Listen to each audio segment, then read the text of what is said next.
Welcome. When we talk about multiplying vectors, there are two ways to do so. One is called the dot product, which is what this video will cover, and the other is the cross product, which is covered by the other video in this set. So for dot product, what do you think the notation will be? Obviously, it's going to be a dot. So let's write it out. We could write it out as A, which is our first vector, and it's going to be dotted with another vector. All vectors are made up of a series of components, so let's write it out in full. A would have A1, A2, all the way up to AN.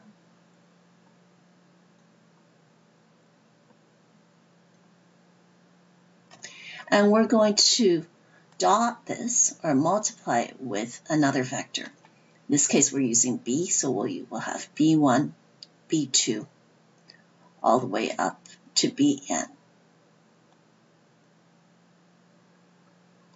Okay, so when we take the dot product, what it is simply multiplying out the individual components and adding them up. So we'll take the first one, A1 times B1, A1, B1, and then add to it the next set. So we would add A2, B2. And we'll keep on going until we get to the end, to AN, BN. One thing to notice, we are starting out with vectors, A and B, and the end result is going to be a scalar value, a real number. Let's say we have two vectors. We have 3, 1 for vector A, and we're going to dot that with vector B, which is 2, 6. So what will the scalar value be? Let's simply multiply it out. So we have 3 times 2 plus 1 times 6, which is going to give us 6 plus 6, which equals 12. So therefore, the dot product of these two vectors gives us the scalar value of 12. Not bad, pretty easy, right? Let me give you a harder problem to work on. Let's try one with 3 components. So let's have A has 1, minus 2, and minus 3.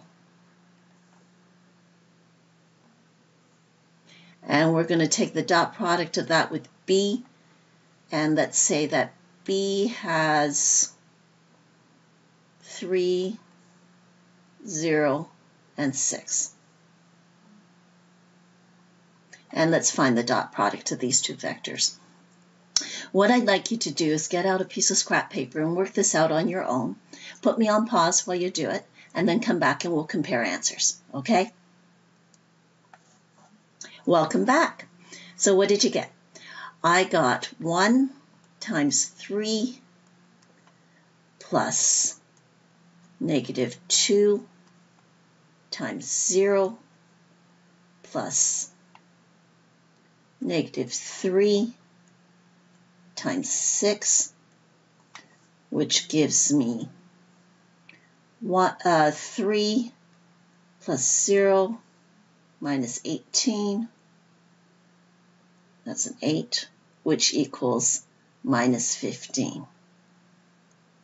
So the dot product of those two vectors gave me a scalar value of minus 15. Is that what you got? Yay! So now let's take a look at the theorem that's associated with this. If we have two vectors, A and B, and theta is the angle between these two vectors, then we could say that A dot B will be the equivalent of the magnitude of A. Magnitude is expressed with the bars around the vector, and the magnitude of B times the cosine of theta. Note, A dot B are orthogonal or perpendicular if and only if the dot product A dot B is equal to 0. So if we were to look at the picture, let's say we have A is here, and then we also have B over here, and this is a right angle. Cosine of 90 is going to give us 0. So therefore, we can say A and B are orthogonal. Let's do an example. Let's say we have two vectors, 2, 4 for A, and then B is 4 minus 2. What's the dot product of this? It will be 2 times 4 plus 4 times negative 2, which gives you 8 minus 8, which is 0. Therefore, these two vectors are orthogonal.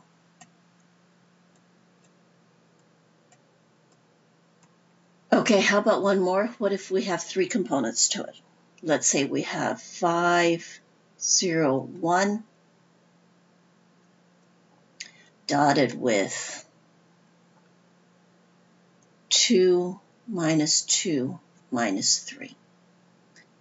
And take a minute to do this on your scrap paper and then come back and compare.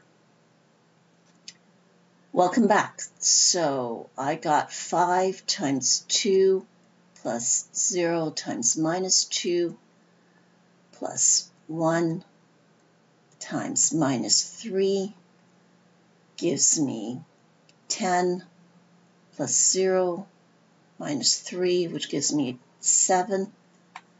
Therefore, the dot product of these two vectors are not orthogonal. They are not perpendicular to each other. Orthogonal. So to summarize, the dot product multiplies two vectors and produces a scalar value. If the scalar value happens to be 0, then that tells you that those two vectors are orthogonal or perpendicular. If you get an actual real number, then that tells you that those two vectors are not orthogonal or not perpendicular. So there you have it. Hope that helped. See you in class.